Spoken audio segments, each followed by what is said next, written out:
ბატონო მიხეილ, თქვენს რეზიდენციასთან ზუგდიდში არის კარავიგაშილი, დევნილები ითხოვენ, რომ გადაეცეთ მათ ეს დევნილები კი არ ითხოვენ, ეს არის მთავრობის მოწყობილი მიტინგი და მთავრობის მოწყობილი მიტინგები ჩვენ უკვე ვნახეთ 90-იან წლებში და რაღაცა ამოიყვანა, ამან ძალიან კარგად ვიცით ვინ აწყობს ამ ყველაფერს.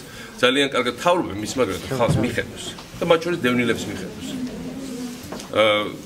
მათ გამოაცხადეს, რომ თუნდაც ყველაფერში ხელს უშლის ის, რომ წინა მთავრობა. მე შეიძლება ესეთი რაღაცა ერთი თვე უყო ხალხს, ორი თვე, სამი თვე, ოთხი თვე, მაგრამ რამდენიმე თუ ხელფასი რომ მივიღე ამ ხალხს.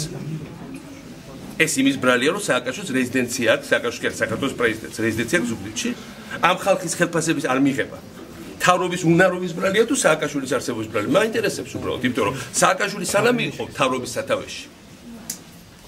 სადაც ჩემი მთავრობა იყო, ეს ხალხი ხელფასებს იღებდა.